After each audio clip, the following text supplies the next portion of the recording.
Hello everyone, welcome to commerce Adda 24/7। My name is Aman Mehta और आज dissolution of partnership firm का एक और टॉपिक लेकर आया हूं आप लोगों के लिए, रियलाइजेशन अकाउंट। और one of the main topic है इस चैप्टर का, तो जरूर इसको ध्यान से पढ़िए क्योंकि अगर यहाँ पे होगी गड़बड़ तो आगे हो जाएगी और ज्यादा गड़बड़। तो चलिए स्टार्ट करते हैं आज के सेशन को।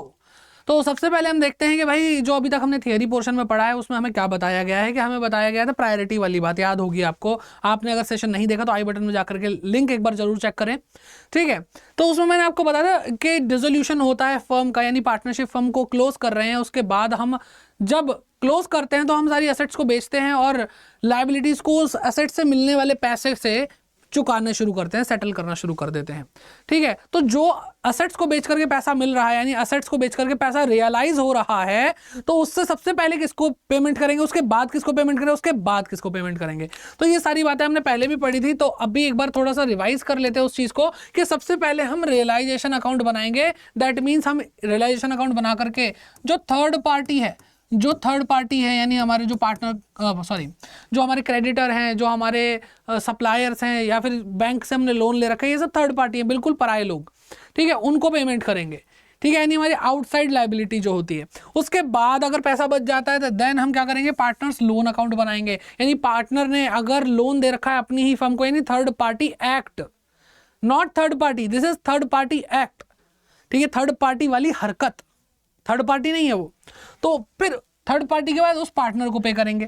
फिर अगर उसके बाद भी पैसा बच जाता है तो पार्टनर के कैपिटल अकाउंट्स के अंदर जो भी पॉजिटिव बैलेंस है वो उनको वापस करेंगे।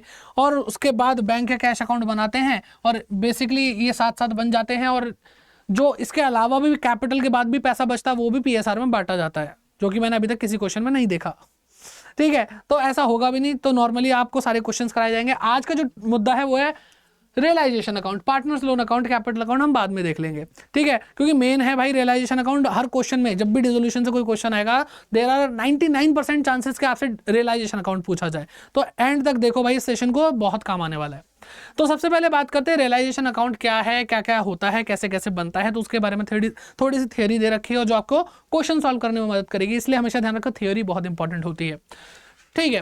तो सबसे पहले रियलाइजेशन अकाउंट क्या है, ओपन ऑन द डिसोल्यूशन। जब भी डिसोल्यूशन होता है फर्म का, यानी फर्म को बंद किया जा रहा है, क्लोज किया जा रहा है बुक्स ऑफ अकाउंट्स को, तो हम क्या ओपन करते हैं, रियलाइजेशन अकाउंट ओपन करते हैं ताकि इससे पैसा रियलाइज हो सके। तभी इसका नाम रियलाइजेशन अकाउंट रखा है, ठीक है। तो रियलाइज पैसा होता है, इसी के अंदर हम फिर पेमेंट करना शुरू कर देते हैं थर्ड पार्टी की। तो realization account is prepared by, कैसे प्रिपेयर होता है, बाय ट्रांसफरिंग ऑल असेट्स। हम सारी की सारी एसेट जो बैलेंस शीट के अंदर होती है उसको ट्रांसफर कर देते हैं रियलाइजेशन अकाउंट में कि भाई बैलेंस शीट तो फाड़ के फेंक दो, बंद करनी है, तो अब सारी एसेट निकाल लो उसमें से। अब एसेट को हम ले गए, लेकिन सिवाय किसके, ठीक है, एक्सेप्ट सारी एसेट किसके सिवा, फिक्टिशियस एसेट एंड कैश या बैंक। अब देखो, हम बिल्डिंग है, फर्नीचर है, मशीनरी, कोई भी असेट है हमारे पास, तो हम उसको बेच करके क्या लेना चाहते हैं, पैसा लेना चाहते हैं, क्योंकि हम यही पैसा हमारी थर्ड पार्टी यानी हमारा बैंक है जो क्रेडिटर है वो हमसे पैसा मांग रहे हैं, तो पैसा ही तो चाहिए। तो जब पैसा ही चाहिए तो कैश को थोड़ी ना रियलाइज करेंगे, कैश को बेच करके कैश थोड़ी बना लेंगे कि मैंने 100 रुपए का नोट बेचा और मुझे उसके बदले 200 रुपए मिल गए, नहीं, कैश कैश ही रहेगा। तो कैश को ले जाने का कोई लॉजिक नहीं बनता। अल्टीमेटली हम बाकी सारी एसेट्स को कैश में ही कन्वर्ट कर रहे हैं, तो कैश को क्यों लेके जाए। फिर बात रहती है फिक्टिशियस एसेट की, कि ये फिक्टिशियस एसेट क्या होती है।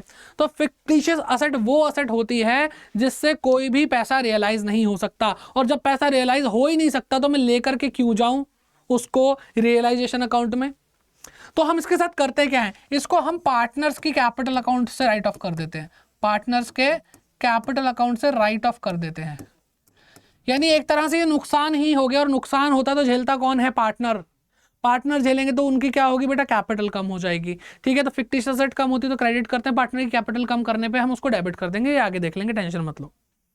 तो इन दोनों के अलावा जितनी भी एसेट्स हैं उनको हम ट्रांसफर कर देते हैं रियलाइजेशन में, कहां पे, डेबिट साइड में, रियलाइजेशन अकाउंट के डेबिट साइड पे हम ट्रांसफर करते हैं। आई थिंक यहां तक आपको समझ में आ गया हो, कोई भी दिक्कत परेशानी नहीं होगी, ठीक है।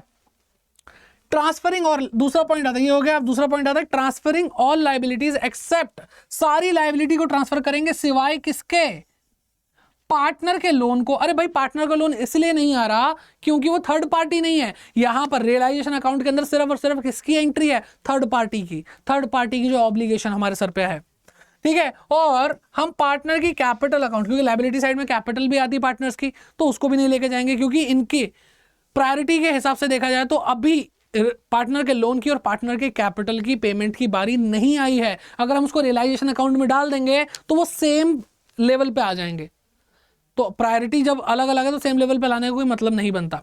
ठीक है, फिर आता है third point, amount realized on sale of asset. अब असेट ले आए, लायबिलिटी सारी हम रियलाइजेशन अकाउंट में ले आए, हमारी बैलेंस शीट खाली हो गई है ऑलमोस्ट, तो अब क्या होगा कि वो असेट बिकेगी, तो सेल ऑफ असेट से जो भी अमाउंट मिल रहा है, रियलाइज हो रहा है, इज क्रेडिटेड। तो देखो असेट आएगी तो डेबिट साइड पे, असेट बेची जाएगी तो क्रेडिट साइड से वो अमाउंट आ जाएगा।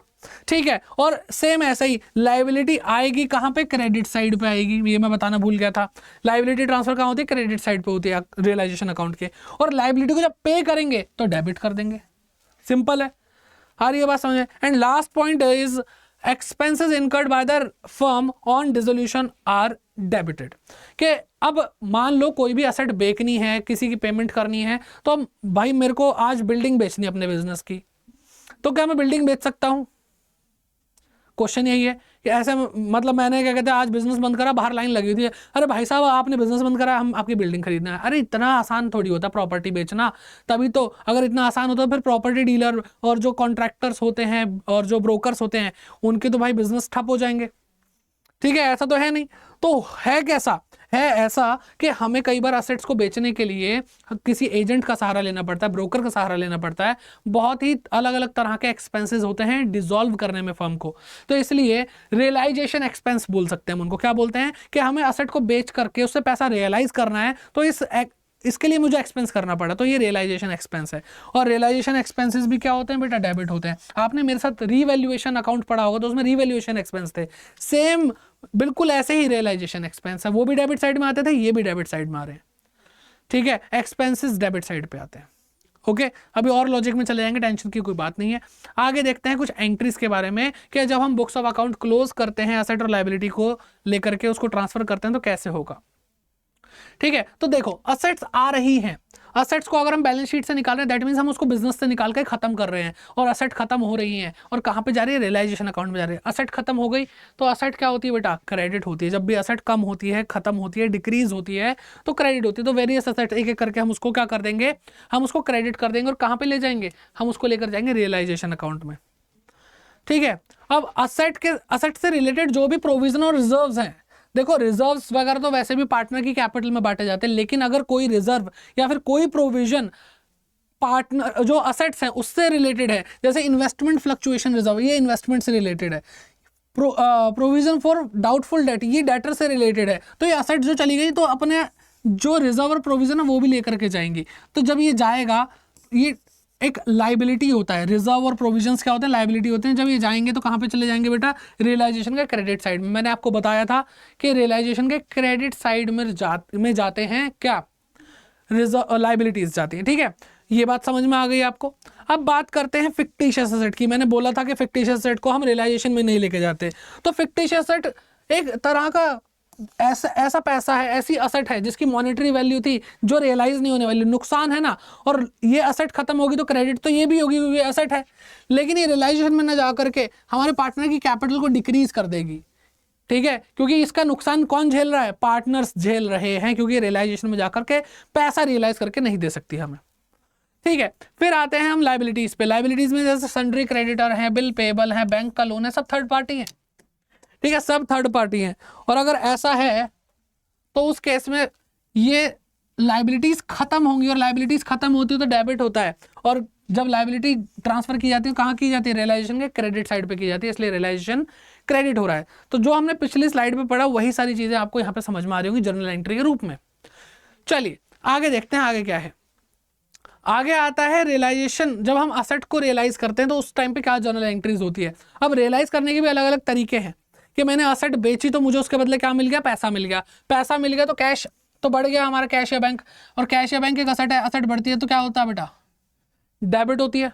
ठीक है, और ये कैश या बैंक इसलिए यहाँ पे शो कर रहे हैं क्योंकि कैश या बैंक रियलाइजेशन में अब तक नहीं गया, तो ये वाली जो असेट है अभी जिंदा है मेरे दोस्त। ठीक, और जब असेट, अब देखो ध्यान से सुनना मेरी बात, असेट जा रही है, असेट क्या होनी चाहिए, क्रेडिट होनी चाहिए। सर असेट का तो नाम ही नहीं आ रहा। बेटा असेट तो खाली हो गई ना, असेट अकाउंट बंद कर दिए हैं हमने सारे, क्योंकि जैसे ही हमने बैलेंस शीट से उसको निकाला तो सारे असेट्स के अकाउंट क्लोज हो चुके हैं। तो अब जब भी असेट का नाम लेना है तो असेट तो रियलाइजेशन अकाउंट में है, तो अगर मैंने यहाँ पे रियलाइजेशन अकाउंट लिख दिया दैट मीन्स ये असेट है, मतलब असेट की जगह पर हम रियलाइजेशन अकाउंट का नाम यूज कर रहे हैं, क्योंकि सारी की सारी असेट जा करके इसमें मिक्स हो चुकी हैं। तो अब जितनी भी असेट हैं, जितनी भी लाइबिलिटीज हैं जो रियलाइजेशन अकाउंट में ट्रांसफर की जा चुकी हैं, अगर उनको क्या कहते हैं डेबिट या क्रेडिट करना है, तो वहां पर उन असेट का, उन लाइबिलिटीज का नाम नहीं आएगा, रियलाइजेशन का ही आएगा। ये बहुत सिंपल सा फंडा है, ठीक है। तो असेट बिकती है तो क्या करते हैं, क्रेडिट करते हैं। मैंने रियलाइजेशन अकाउंट को क्रेडिट कर दिया, ठीक है। अब ध्यान से देखो अगला क्या आता है, when an asset is taken over by a partner, taken by a partner. तो एक पार्टनर कह रहा है कि भाई तुम बेच क्यों रहे हो, नहीं बिक रही तो मुझे दे दो, मेरे को जरूरत थी इसकी। सोफा मान लो, सोफा था, फर्नीचर था, कह रहे मेरे घर में नहीं था, अब बेच ही रहे हो तो मुझे ही दे दो। तो उसने कहा, फर्म ने क्या करा, इसको वो असेट दे दी।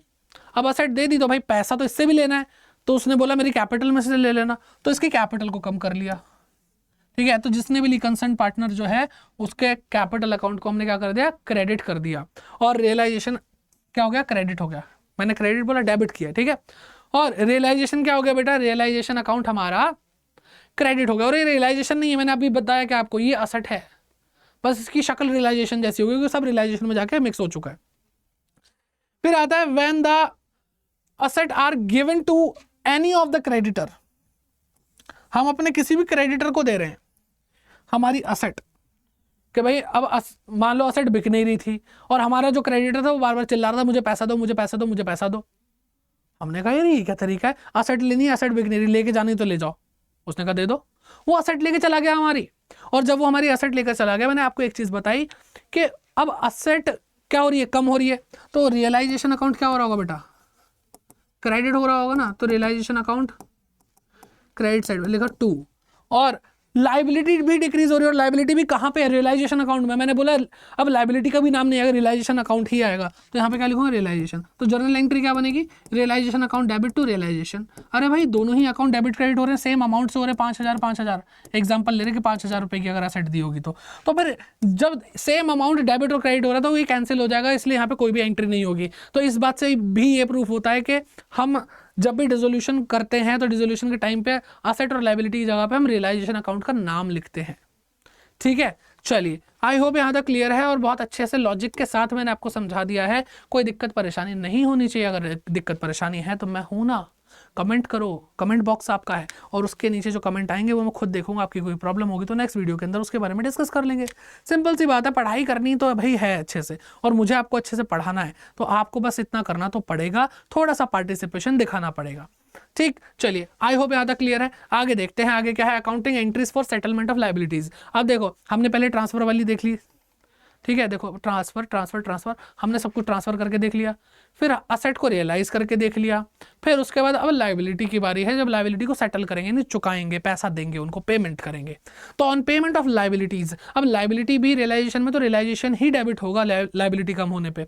तो जैसे ही मैंने पे किया तो मेरा कैश या बैंक कम हो गया, कैश या बैंक कम होता है तो क्रेडिट करते हैं, और रियलाइजेशन यानी हमारी जो लायबिलिटी है वो कम होगी तो डेबिट करेंगे रियलाइजेशन अकाउंट को, ठीक है। फिर अगर कोई पार्टनर बोलता कि एक काम करता, तुम टेंशन क्यों ले रहे हो कि मैं लायबिलिटी चुका देता हूँ, मैं लायबिलिटी चुका देता हूँ, तो भाई फर्म के बिहाफ पर लायबिलिटी चुका कौन रहा है, एक पार्टनर चुका रहा है। तो हमारी जो फर्म है, पार्टनरशिप फर्म, उसके मन में ये होगा कि भाई अब इसको पैसा देना पड़ेगा, तो उसकी कैपिटल इंक्रीज कर दी, क्योंकि उसने हमारे बिहाफ पर क्या करा है, एक लायबिलिटी की पेमेंट करी है, और लायबिलिटी की पेमेंट करने पर रियलाइजेशन डेबिट तो होना ही है नॉर्मली। तो पैसा नहीं गया, अगर भाई हमने पैसा नहीं दिया तो किसी और ने पैसा दिया, जिसने पैसा दिया उसकी कैपिटल बढ़ा देंगे हम पार्टनर की, अब ठीक है। तो ये सिंपल सी थी। अब रियलाइजेशन एक्सपेंसेस समझना, जो कि ज़्यादा इंपॉर्टेंट है इस टाइम, वैसे ज़्यादा दिक्कत आएगी नहीं। अभी एक सिंपल सा क्वेश्चन भी करेंगे ताकि आपको समझ में आ जाए, ठीक है। वैसे क्वेश्चंस आगे करेंगे, बहुत प्रैक्टिस सेशन अभी हमें लगाने हैं, लेकिन साथ साथ जो कॉन्सेप्ट हम करते जा रहे हैं उसके छोटे छोटे क्वेश्चंस भी कर लेंगे, ताकि दिमाग में थोड़ा बहुत तो रहे कि भाई जो हमने पढ़ा उसको एक्चुअली अप्लाई कैसे करते हैं, ठीक। तो अकाउंटिंग एंट्रीज किसके लिए, फॉर रियलाइजेशन एक्सपेंसेस। अब रियलाइजेशन एक्सपेंसेस हैं तो रियलाइजेशन अकाउंट डेबिट हो गई, ये बात हमने पहली स्लाइड के 5वें पॉइंट पर पढ़ ली थी। तो रियलाइजेशन एक्सपेंसेस भी अब रियलाइजेशन अकाउंट डेबिट होकर के दिखाए जाएंगे, और कैश या बैंक जाएगा। देखो रियलाइजेशन एक्सपेंसेस ये क्या है, एक्सपेंसेस है। एक्सपेंसेस में पे, एक्सपेंसेस क्या होते हैं, डेबिट होते हैं, और एक्सपेंसेस में पे कर रहा हूँ तो मेरा कैश या बैंक कम हो जाएगा। अब एक चीज़ और देखो कमाल की, अगर आप नोटिस करते नहीं है इतना, फिर भी मैं आपको दिखा देता हूँ कि देखो realisation account debit to cash या bank, realisation account debit to cash या बैंक। तो देखो यहाँ पे हम लाइबिलिटी पे कर रहे हैं तो भी, और यहाँ पर हम रियलाइजेशन एक्सपेंसेस पे कर रहे हैं तो भी सेम एंट्री हो रही है, इसलिए नरेशन अच्छे से लिखना जरूरी है। ठीक है, नरेशन अगर आपने सही से नहीं लिखी तो गड़बड़ हो जाएगी, आपको मार्क्स नहीं मिलेंगे। कई बच्चे बोलते हैं सर जनरल एंट्री कराएं, नहीं बेटा मत करके आना, सिर्फ जनरल एंट्री करोगे तो मार्क्स मिलने के चांसेस कम हैं, और कोई अगर टीचर चाहे तो आपके पूरे मार्क्स भी काट सकता है, क्योंकि दोनों ही एंट्री सेम है, उसको क्या पता चल रहा है कि आपने लायबिलिटी पे करी है या फिर आपने रियलाइजेशन एक्सपेंसेस पे करे हैं। ठीक है, तो नरेशन लिखना बहुत ज़्यादा जरूरी है। चलिए अगला पॉइंट, रियलाइजेशन एक्सपेंसेस को और किस तरीके से पे कर सकते हैं। तो अगर कोई पार्टनर बोलता है कि रियलाइजेशन एक्सपेंसेस मैं पे कर देता हूं, तो भाई लो रियलाइजेशन एक्सपेंसेस तो डेबिट हो ही रहे हैं, एक्सपेंसेस डेबिट तो हो ही रहे हैं, और पे अब कैश नहीं दे रहे, अब पार्टनर कह रहा है मैं दे दूंगा, तो पार्टनर की कैपिटल इंक्रीज कर देंगे। हमारे बिहाफ पे अगर कोई पैसा देगा तो उसको हम पैसा वापस दे देंगे, तो उसकी कैपिटल बढ़ाएंगे ना हम। तो कैपिटल बढ़ाने के लिए क्या करते हैं, क्रेडिट करते हैं, सिंपल। आगे बढ़ते हैं, फिर आता है accounting entries for realization expenses, फिर से आ गई। अब यहाँ पे और केसेस आ रहे हैं हमारे पास, ध्यान से पढ़ो और केसेस क्या है। When the firm page fixed amount, अब ध्यान से सुनना, अब आपको एंट्रीज सेम मिलेंगी, लेकिन मतलब अब रियलाइजेशन एक्सपेंसेस की अलग अलग केसेस में सेम एंट्री दिखेंगे, लेकिन चीज अलग हो रही है। तो यहाँ पे समझने वाली बात है, तभी जाकर के बेटा आप प्रो बन सकते हो अपनी क्या कहते हैं पढ़ाई में, अकाउंटेंसी में प्रो बन सकते हो। और अभी एक वीडियो आने भी वाली है या फिर आ चुकी होगी अगर आप ये वीडियो देख रहे हैं इसी चैनल पे, कॉमर्स अड्डा 24/7 चैनल पे। अगर आप अकाउंटेंसी से डरते हैं तो उसमें आपको मैंने कुछ ऐसे सीक्रेट्स बताए हैं जिससे आप अपनी अकाउंटिंग को जबरदस्त कर सकते हैं, आप प्रो बन सकते हैं मेरे भाई बहन ऑल्सो। ठीक है, तो इसलिए उस वीडियो को जरूर देखना, कोशिश करूंगा उसको भी आई बटन में मैं लिंक करवा दूं। चलिए तो देखो, when the firm page fixed amount, एक फर्म है वो फिक्स अमाउंट पे करने के लिए कह रही है टू अ पार्टनर, पार्टनर को बोल देगा भाई हम तुम्हें पेमेंट कर देते हैं, और अब तुम देखो किसके थ्रू आपको क्या कहते हैं रियलाइजेशन करवाना है, कौन सा ब्रोकर लेना है, कौन सा प्रॉपर्टी डीलर लेना है, कैसे बिकवानी, वो आप देखो। एक पार्टनर को ही बोल दिया कि तुम्हें हम सैलरी दे रहे हैं, एक रेम्यूनरेशन दे रहे हैं, फिक्स्ड अमाउंट दे रहे हैं। उसने कहा ठीक है भाई, मुझे 10,000 रुपये दे दो, बाकी मैं देख लूंगा किसको कैसे बिकवाने हैं। ठीक, तो रेम्यूनरेशन दे दी, और dissolution expenses of the firm and the partner is to be bear dissolution expenses. तो बियर कौन कर रहा है, झेल कौन रहा है डिसोल्यूशन के एक्सपेंसेस, पार्टनर झेल रहा है। तो भाई मान लो कि अगर किसी फर्म ने बोला कि भाई हम तुम्हें 10,000 रुपये देंगे, वही उनका एक्सपेंस हो जाएगा। अगर रेम्यूनरेशन दे दी 10,000 रुपये कि अब जाकर तुम देखो कैसे रियलाइज करवाना है, और वही जो 10,000 रुपये कमीशन या रेम्यूनरेशन दी है उतना ही क्या हो जाएगा बेटा, डिसोल्यूशन का एक्सपेंस हो जाएगा, रियलाइजेशन एक्सपेंस हो जाएगा फर्म के लिए। तो फर्म इतना ही रिकॉर्ड करेगी अपने रियलाइजेशन अकाउंट के अंदर 10,000 रुपये। ये सर इतना ऐसे क्यों बता रहे हो, आगे भी कुछ आने वाला है? हाँ बेटा आगे आने वाला है। एक टाइम ऐसा आएगा कि अमाउंट भी पार्टनर को मिल रहा है, फिर भी रियलाइजेशन एक्सपेंसेस फर्म भी बियर कर रही है। चलो अभी मजा आएगा, देखते इससे अगली स्लाइड पे आएगा। अगला पॉइंट देखते हैं, if expenses are paid by the firm, expenses जो है रियलाइजेशन के वो पे कौन कर रहा है, फर्म पे कर रही है on behalf of the partner. Partner ने बोला था कि मेरा खर्चा, और खर्चा बोल के वो साइड निकल लिया, और पेमेंट की बारी जब आई तो फर्म को ही रियलाइजेशन एक्सपेंस पे करने पड़े। तो जब फर्म को रियलाइजेशन एक्सपेंसेस पे करने पड़ेंगे देन उनका क्या होगा, उनका जो कैश या बैंक अकाउंट है वो कम हो जाएगा, क्योंकि पेमेंट कौन कर रहा है, हमारी फर्म। तो देखो कैश या बैंक कम हो गया, इसलिए हमने उसको क्रेडिट किया है। और ये रियलाइजेशन एक्सपेंसेस किसने जिम्मेदारी ली थी, एक पार्टनर ने जिम्मेदारी ली थी कि भाई तुम्हारा खर्चा नहीं मेरा खर्चा है। तो फर्म ने बोला हम पेमेंट कर रहे हैं लेकिन खर्चा हमारा नहीं, तेरे से पैसा ले रहे हैं अब वापस। तो उसकी कैपिटल को डेबिट कर दिया, यानी कैपिटल को डिक्रीज कर दिया, जिसने भी ये वादा किया था, जिसके बिहाफ पर भी फर्म ने पेमेंट करी है रियलाइजेशन एक्सपेंसेस की। तो देखो ध्यान से, खूबसूरती देखो इस सब्जेक्ट की कि इसके अंदर रियलाइजेशन एक्सपेंसेस पे हो रहे हैं लेकिन एक्सपेंसेस इसके नहीं थे। तो कितने, journal entry is the language of business, या accounting is the language of business. तो जर्नल एंट्री जिसको आती है ना वो लाजवाब इंसान बन जाएगा भाई अकाउंटेंसी में। ठीक है, आई होप यहाँ तक मैं अच्छे समझा पाया। आगे देखते हैं, और जो मैंने बोला था कि यहाँ पे अब आने वाला है मजा, तो देखो ये लो मजा। When the firm pays amount to a partner, देखो पिछले टॉपिक में भी यही बोला था ना कि फर्म ने पे करा है पार्टनर को amount, fixed amount as his remuneration for dissolution of the firm, कि भाई हमने पार्टनर को बोला कि डिसोल्यूशन करवा दो हमारा, हम तुम्हें एक अमाउंट पे करेंगे, फिक्स्ड अमाउंट पे करेंगे। बट यहां से कहानी बदल गई, but dissolution expenses are borne by the firm. कह रहे हैं कि हम तुम्हें पैसा भी पे करेंगे और खर्चा भी हमारा, यानी तुम्हें जो रेम्यूनरेशन दे रहे हैं, तुम्हें जो डिसोल्यूशन करवाने के पैसा दे रहे हैं वो तो तुम ले ही लो, और किसी प्रॉपर्टी डीलर को तुम्हें कुछ पैसा देना पड़े तुम मत देना, वो भी खर्चा हमारा। समझ रहे हो? तो यहाँ पे डबल डबल। पहले वाले केस में सिर्फ ये एंट्री हो रही थी कि रियलाइजेशन एक्सपेंसेस वो थे जो हमने पार्टनर को प्रॉमिस किया था कि इतना पैसा तुम्हें डिसोल्यूशन करवाने का दे देंगे, तो रियलाइजेशन एक्सपेंसेस डेबिट हो रहे थे, concern partner capital account credit हो रहा था, उसको पैसे मिल रहे थे। तो 10,000 रुपये इसको हमने मान लो रेम्यूनरेशन दी थी पिछले एग्जांपल में भी, ये उसी एग्जांपल को कंटिन्यू करते हुए बस थोड़ा सा चेंज ले आते हैं कि अब 10,000 रुपये इसको दे दिए, अब पार्टनर जाएगा प्रॉपर्टी डीलर के पास, बोलेगा कि हमारी बिल्डिंग बिकवा दो, उसने बोला कि हाँ बिकवा देते हैं, उसने बोला 5,000 लगेंगे, हमने बोला फर्म 5,000 रुपये मांग रहा है। पिछले केस में क्या था? पिछले केस में हम फर्म को कुछ नहीं बोल सकते, फर्म ने बोला कि तुम्हें पैसे दिए अब तुम देखो अपने आप।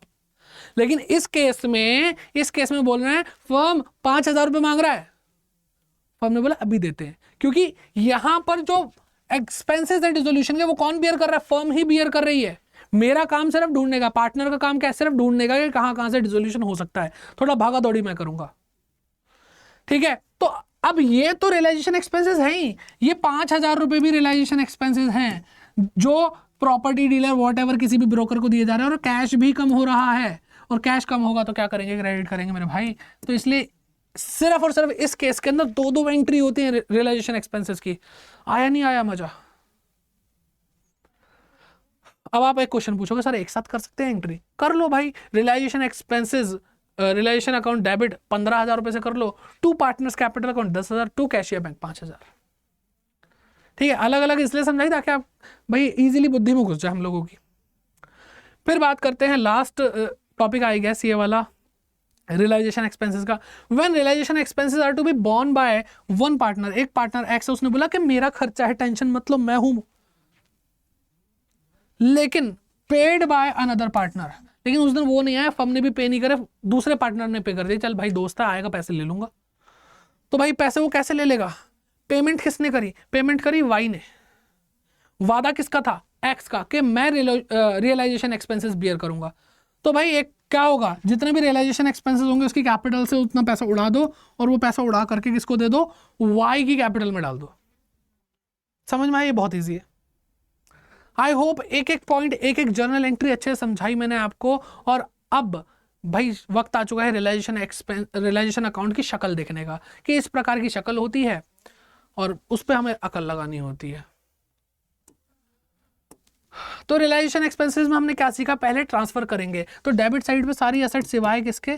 ठीक है, to all account all assets, ठीक है, एक्सेप्ट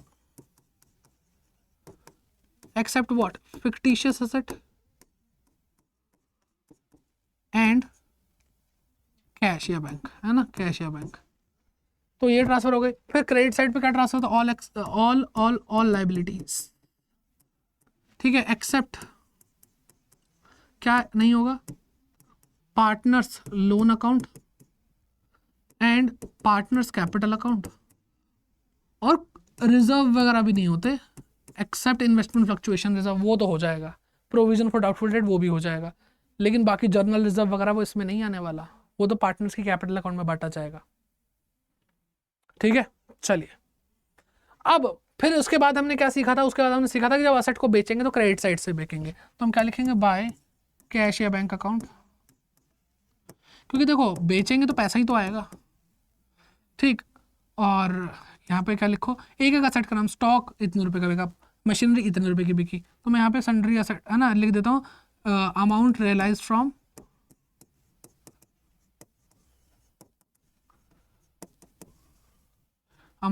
फ्रॉम असेट्स। ठीक, अब जब लाइबिलिटी पे करने की बारी आएगी तो वो डेबिट साइड से होगा, तो लिखो यहाँ पे टू कैश या बैंक। और बेटा थोड़ा ना ध्यान, मतलब एक फोकस से देखा करो। एक तो हो जाएगा कि मैंने आपको बता दिया, आप लिख भी रहे हो, सब कुछ सही भी कर रहे हो, लेकिन एक होता है ना हम करे जा रहे हैं, हमें मतलब होश नहीं है। कभी कभी होता है जैसे आप बाइक स्कूटी या कुछ स्कूल वूल जाते हो या कॉलेज वॉलेज जाते हो, तो आप क्या करते हो? डेली उस रास्ते जाते हो, तो आपको उस रास्ते की इतनी आदत हो गई तो आप उस रास्ते पे ध्यान ही नहीं देते हो, कैसे रास्ता कट जाता है। तो ऐसे ही अकाउंट कई बार करते करते करते करते हम उन इंपॉर्टेंट चीज़ों को, उन बारीकियों को भूल जाते हैं करते करते। तो फिर से मैं एक बार याद दिलाता हूँ, रियलाइजेशन अकाउंट के डेबिट साइड पे ये आ रहा है, इसका मतलब रियलाइजेशन अकाउंट डेबिट हो रहा है और ये क्या हो रहा है, क्रेडिट हो रहा है। अब क्रेडिट हो रहा है यानी कैश या बैंक कम हो रहा है, और कैश या बैंक कम क्यों हो रहा है, क्योंकि हम लाइबिलिटी को पे कर रहे हैं। देखो इस तरह से अगर आप नेटवर्क को समझेंगे, इस तरह से सारे कनेक्शंस को समझेंगे तो आपको अच्छे से समझ में आ जाएगा। ठीक है, पेमेंट टू लाइबिलिटीज। ठीक है, अब और क्या हो सकता है, और अगर कोई पार्टनर असेट लेकर गया तो हम यहाँ पे लिख देंगे बाय पार्टनर्स कैपिटल अकाउंट, जो भी पार्टनर लेके जा रहा है। इसको मैं लिख देता हूँ asset taken over, asset taken over. ठीक है, यहाँ पे अगर कोई पार्टनर लाइबिलिटी पे करा तो यहाँ पे वही पार्टनर्स कैपिटल अकाउंट।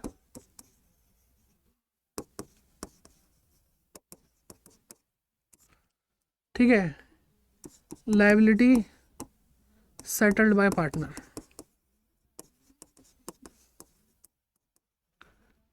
ठीक है, टू कैशियर बैंक, किसके लिए, किसके लिए भाई, रियलाइजेशन एक्सपेंस अगर पे हुए तो। कोई पार्टनर करे तो वो यहीं पे कैशियर बैंक की जगह पार्टनर्स कैपिटल अकाउंट। अब हर चीज़ नहीं लिख रहा हूँ मैं। ठीक है, तो इस तरह से चीज़ें होती हैं, आई होप आपको समझ में आ रही हैं। अब अगर क्रेडिट साइड ज़्यादा डेबिट साइड कम है तो इसका मतलब यहाँ पे हमारा क्या आएगा, प्रॉफिट आएगा, प्रॉफिट ऑन रियलाइजेशन अकाउंट, है ना। रियलाइजेशन के वक्त हमें हुआ प्रॉफिट। ठीक है, ए और बी मान लो पार्टनर, उनकी कैपिटल अकाउंट में डाल देंगे। कैसे डालेंगे बेटा, ओल्ड पीएसआर में डाल देंगे, न्यू का तो कोई सवाल ही नहीं उठता, जो भी पीएसआर उसमें बांट देंगे। लॉस आएगा, लॉस इस साइड पर आ जाएगा, वो भी हम ओल्ड पीएसआर में बांट देंगे, बात खत्म। इतना सिंपल है। अब एक क्वेश्चन करके देख लेते हैं ताकि हमें हमारे दिल को थोड़ी तसल्ली हो जाए कि हमें चीज़ें आ चुकी हैं। चलिए, तो शांति और सत्या दो पार्टनर हैं एक फर्म में, इनका 4:1 का रेशियो है। ठीक है, 4:1 का रेशियो है। On 31 March 2013 their balance sheet was as follows. तो आपको इनकी बैलेंस शीट देखे, क्रेडिटर देखा, वर्कमैन कंपनसेशन फंड या रिजर्व जो भी बोलो दे रखा है, सत्या का करंट अकाउंट दे रखा है, कैपिटल अकाउंट दे रखा है शांति और सत्या का, और अमाउंट तो देख ही लोगे भाई। बैंक अकाउंट है, डेटर है, स्टॉक है, फर्नीचर है, मशीनरी, और शांति का करंट अकाउंट है। अब देखो एक चीज़ और, करंट अकाउंट क्या बेटा, अगर आपको करंट अकाउंट क्वेश्चन में गिवन है, इसका मतलब क्या है, आप जो कैपिटल अकाउंट मेथड फॉलो हो रहा है वो फिक्स्ड कैपिटल अकाउंट मेथड है। ठीक है, और असेट साइड पे किसी भी करंट अकाउंट का आना यानी ये डेबिट बैलेंस है, डेबिट बैलेंस है, और डेबिट बैलेंस किसी भी करंट अकाउंट का क्या होता है, नेगेटिव बैलेंस होता है, माइनस में पैसा। ठीक है, मतलब ये चीज़ ना आपको अपने आप को रिवाइज कराते रहना। आप अकाउंट में कभी भी फेल नहीं हो सकते, फेल इन द सेंस कभी भी कोई भी गलती नहीं करोगे अगर धीरे धीरे परफेक्शन की तरफ आपको चीज़ें लेके जाएंगे। अगर बार बार देख देख के एनालाइज करते रहोगे, मैं नहीं भी बताऊंगा तो आप वही ट्रीटमेंट करोगे जो आप नॉर्मली सही तरीके से करते हो। बट एक बार अपने आप को याद दिला देने से हर चीज़ रिफ्रेश होती रहती है, और जो इंसान चीज़ों को रिफ्रेश कर करके पढ़ता रहता है उसकी नॉलेज कभी भी अब आउटडेटेड नहीं होती। ठीक है ना, हमेशा नई रहती है। चलिए, तो आगे क्या दिया है, आगे हमें कुछ पॉइंट्स दिए हैं और लिखा है प्रिपेयर रियलाइजेशन अकाउंट। हमने कहा बना देंगे। तो सबसे पहले तो हम क्या करेंगे भाई, जितनी भी असेट हैं उनको लेकर के जाएंगे। अब किन के कौन कौन सी, बैंक तो लेकर जाना नहीं है, डेटर लेके जाएंगे, स्टॉक लेकर जाएंगे, फर्नीचर और मशीनरी लेके जाएंगे। ठीक है, और ये असेट साइड पे भले ही दे रखा है लेकिन ये असेट नहीं है, ये एक लाइबिलिटी का नेगेटिव बैलेंस है। तो हम debtor stock furniture machinery, debtor stock furniture machinery लेके जा रहे हैं। तो लिखो यहाँ पे टू सन्ड्री असेट्स, यानी भिन्न भिन्न प्रकार की assets, debtor stock furniture machinery. ठीक है, चलिए, तो कितना है, 60 85 1 31, 60 85 80 60 85 1,00,000 और 1,30,000। इसको टोटल करके फाइनल अमाउंट अंदर लिखेंगे, अभी कर देंगे, टेंशन ना लो। अब लाइबिलिटी साइड से उठाते हैं किस किस को उठाना है।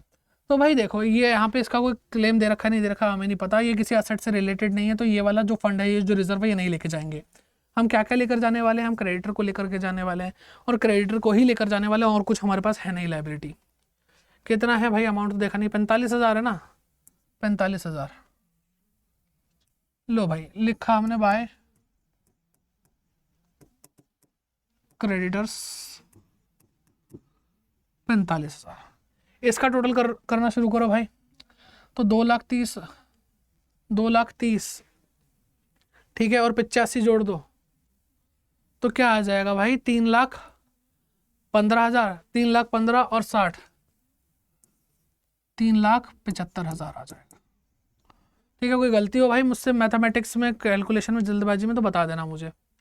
ओके, फिर बात करते हैं, Shanti took over 40% of the stock at 10%। बेटा ध्यान से पढ़ना, यहाँ पे मैंने आपको, मतलब मैं बता दूं, लैंग्वेज का ध्यान रखोगे तो आपसे गलतियां कम होंगी। Shanti took over 40% of the stock, stock का 40% लिया और उसमें भी 10% कम पे लिया, ठीक है, उसकी बुक वैल्यू के। And the remaining stock was sold for 40,000। तो यहाँ पे पहले तो टेकन ओवर, शांति लेकर के जा रही है, शांति स्टॉक लेकर के जा रही है 85,000 का। अब 85,000 का स्टॉक लेके जाया जा रहा है, उसका भी 40%, 0 से 0, 0, 0, 2 जीरो लगा दो, 4 से मल्टीप्लाई कर दो, 20 का 0 हासिल लगा 2, 32 और 2, 34,000। ठीक है, आई होप यही है, 34,000 आना चाहिए। ओके, अब इसका भी 10% कम, इसका भी 10% कम, तो 34,000 का 10% का 3400 रुपये होता है भाई। अब अगर मैं करके देखूं तो भाई -600 आ रहा है यहाँ पे, ठीक, 600 आ रहा है, 0 आ रहा है और 3 आ रहा है, तो 30,600 रुपये भाई जो शांति लेकर गई है, शांति लेकर गई है 30,600 रुपये में 40% ऑफ स्टॉक। तो लिखो यहाँ पे बाय शांतिज कैपिटल अकाउंट, ठीक है, 40% स्टॉक टेकन ओवर, ठीक है, 30,600। चलो बाकी का भाई अभी रह रहा है, कोई और अगर पार्टनर लेकर जाता, क्योंकि हम एक साथ ही करेंगे बाकी काम, है ना। And unrecorded investment was sold, एक अनरिकॉर्डेड इन्वेस्टमेंट थी, वो भी एक साथ चलो आ जाएगी। मशीन वॉज सोल्ड, अभी हम सारा ये देख रहे हैं कौन कौन सा पार्टनर क्या क्या लेकर के जा रहा है, वो एक साथ लिखते चल रहे हैं हम। मशीनरी वॉज सोल्ड, ठीक है, डेटर रियलाइज, ठीक है, देयर वॉज एन आउटस्टैंडिंग, ठीक है, ठीक है, ठीक है, कुछ भी नहीं है। तो आप सीधे क्या कहते हैं, जो भी एसेट से रियलाइज हो रहा है वो लिखना शुरू कर देते हैं। ठीक, तो लिखेंगे यहाँ पे हम बाय कैश अकाउंट, और हम सबसे पहले देखेंगे कि बाकी जो रिमेनिंग 60% स्टॉक था वो 40,000 रुपये में गया है, ठीक है। तो लो भाई, बाय कैश या फिर बैंक अकाउंट, तो लिखा हमने स्टॉक कितने में बताया भाई, 40,000 रुपये में गया है, 40,000। फिर कह रहे हैं फर्नीचर रियलाइज, फर्नीचर से मिला 80,000 रुपये,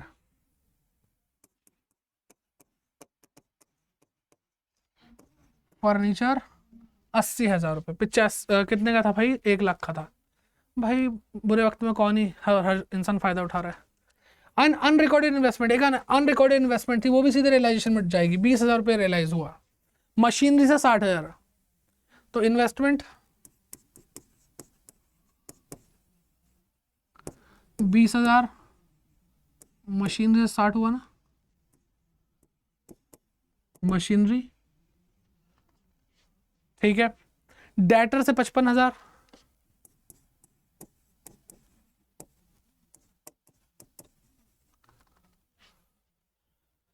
तो हमने ये कंप्लीट कर लिया, हमने ये कंप्लीट कर लिया ना।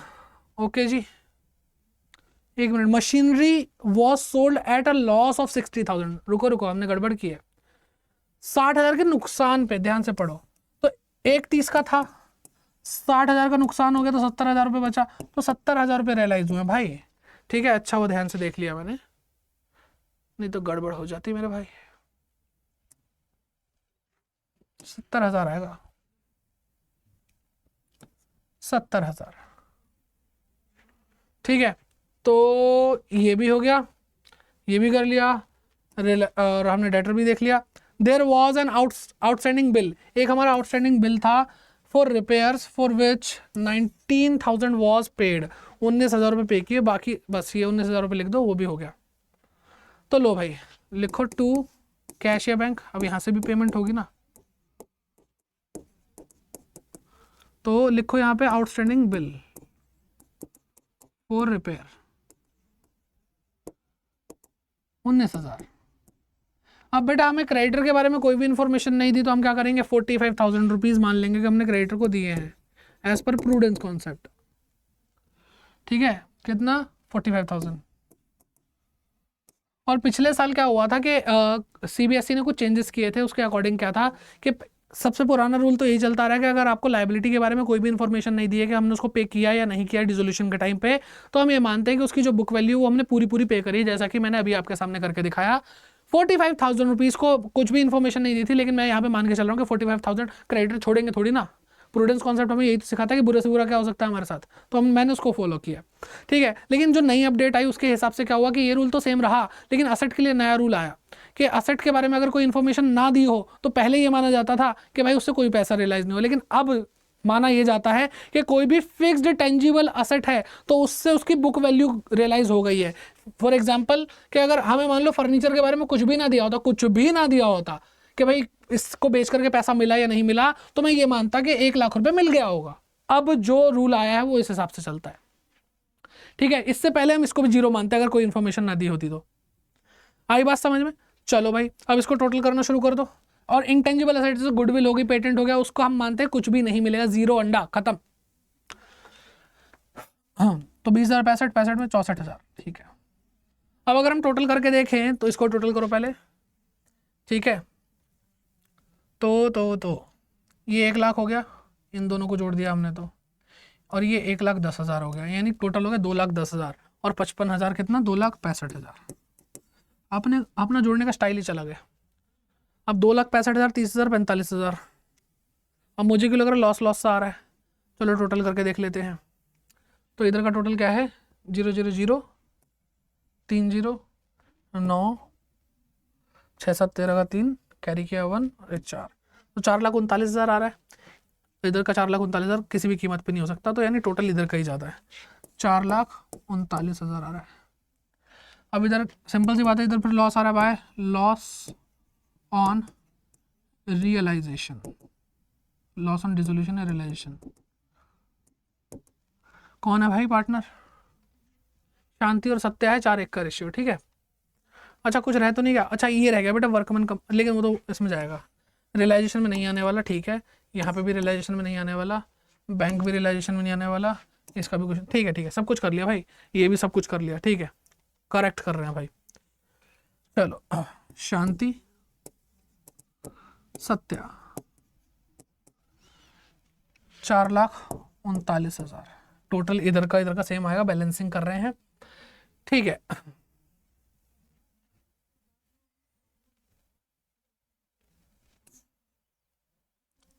चलो, तो 2,65,000, 45,000,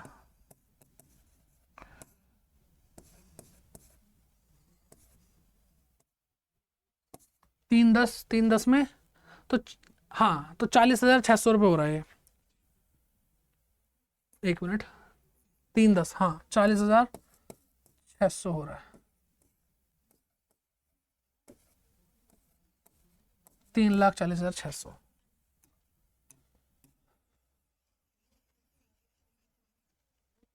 तो क्या हुआ भाई, 4,39,000 और 3,40,600 माइनस करो भाई, आपका लॉस निकल के आ जाएगा 400, यहाँ पे 8 आ रहा है, यहाँ पे 9 आ रहा है, तो 98,400 का लॉस है भाई, 98,400 का लॉस है। और इसको क्या करो भाई, 4:1 के रेशो में बांटना है, तो 4/5 से मल्टीप्लाई करो, शांति का आएगा। 1/5 से मल्टीप्लाई करोगे तो सत्य का आएगा। ठीक है, तो 5 1 ज़ा 5, 4 बचा, तो 5 9 ज़ा, फिर 3 बचा, तो 6 ज़ा, फिर 4 बचा, फिर 8 आया, फिर 0 आया, तो 19,680 तो इसका आ रहा है सत्या का। 4 से मल्टीप्लाई करके देखते हैं इसको क्या आता है, 0 2 7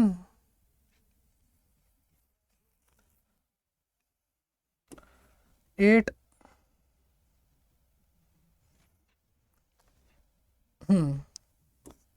तो इसका आ रहा है 78,720, 78,720। ठीक है, तो ये हमारा क्या हो गया बेटा, रियलाइजेशन अकाउंट पूरा हो गया। आई होप आप लोगों ने अच्छे से समझा, मेरे साथ साथ किया होगा। और आगे भी ऐसे क्वेश्चंस आपको पहले घर पे प्रैक्टिस कर लेना है, आगे प्रैक्टिस सेशन आएंगे तो अच्छे से हम कर ही लेंगे, कोई भी दिक्कत नहीं है। ठीक है, तो समझ में पूरी तरह से आना जरूरी है। I hope you enjoyed this session, और हमने प्रैक्टिकल क्वेश्चंस तो किए, सब कुछ समझा भी। और फिर अब आपका काम बचता है भाई, क्या करना है आपको भाई इस सेशन को लाइक करना है, जो आपका कर्तव्य है, और सबके साथ शेयर करना है। और कोई भी दिक्कत परेशानी, कोई भी दिक्कत है, कुछ भी ऐसा लगता है कि सर समझ में नहीं आया, एक बार बता दो, तो भाई पूरा हक समझ के मुझसे पूछ सकते हो आप। ठीक है, और नया आए तो चैनल पर सब्सक्राइब जरूर करें, ताकि पढ़ते रहें, आगे बढ़ते रहें। ठीक है, चीज़ें देखते रहें। और अगर आपको और अच्छे से हमारे साथ जुड़ना है तो आप क्या कर सकते हैं, अड्डा 24/7 ऐप डाउनलोड कर सकते हैं। ठीक है, अड्डा 24/7 ऐप डाउनलोड कर सकते हैं। कैसे, वहाँ पर जाकर जुड़ सकते हैं, या फिर आप गूगल करिए, अड्डा 24/7 सर्च करें गूगल पे, तो आपको वेबसाइट दिखेगी। ठीक, यहाँ पे ऑल कोर्सेज दिख रहे हैं, आप कोर्सेज में इनरोल कर सकते हैं हमारे साथ, ताकि आप और डिटेल लर्निंग में आ जाएँ। और यहाँ पे आपको जैसे ऑल कोर्सेज पे क्लिक करेंगे, आपको राइट हैंड पे स्कूल K-12 सेक्शन दिखेगा, स्कूल के स्टूडेंट्स हैं आप, क्लास 12 का सेक्शन है, यहाँ पे CBSE बोर्ड एग्जाम क्लास 12 दिखेगा। साइंस, कॉमर्स, आर्ट्स कोई भी बच्चा हो वो हमारे साथ जुड़ सकता है पढ़ने के लिए। और जैसे आप कॉमर्स हैं तो आप यहाँ पे क्लिक करेंगे, स्पार्क बैच है कॉमर्स का, जिसके अंदर आपको accountancy, business studies, economics, mathematics और इंग्लिश सब कुछ पढ़ाया जा रहा है। ठीक है, सब कुछ पढ़ाया जा रहा है, तो फिर पूरा कोर्स आपका हो जाएगा। और अगर आप इंडिविजुअल सब्जेक्ट्स की अगर फीस भी पे करेंगे, मंथ की भी, तो ये मंथ की फीस जो होगी वो उससे भी बहुत ज़्यादा कम है। ये तो पूरे साल भर की फीस है आपकी, और ये भी अभी इसमें आपको डिस्काउंट मिलेगा। मैं आपको एक कूपन कोड बता देता हूँ हमारे साथ जुड़ने के लिए। ठीक है, क्लिक करो यहाँ पे बाय नाउ पे, और यहाँ पे आपसे पूछ रहा है एंटर कूपन कोड। ठीक है, तो आप क्या टाइप करो, Y550, और जैसे ही आप ये एक बार देख लो Y550 एंड यहाँ पे अप्लाई करोगे, तो यहाँ पे आपका जो अमाउंट शो हो रहा था 2,500 से ऊपर का, वो 2,500 से नीचे आ चुका है। और ये भाई आप लोगों के लिए एक इन्वेस्टमेंट है, ना कि खर्चा है। ठीक है, जो आपको लाइफ टाइम रिटर्न्स देगा, प्रॉफिट्स बना करके देगा, आपके जीवन को सफल बनाएगा। तो हमारे साथ जुड़िए अड्डा 24/7 के साथ, और अपनी पढ़ाई को, अपने बोर्ड एग्जाम को, इनफैक्ट मैं ये कहूँगा आप अपने CUET एग्जाम तक भी हम पे भरोसा कर सकते हैं, और हमारे साथ ऐसे ही पढ़ सकते हैं। तो चलिए फिर मिलते हैं आपसे नेक्स्ट सेशन में, तब तक के लिए bye bye, take care and keep growing.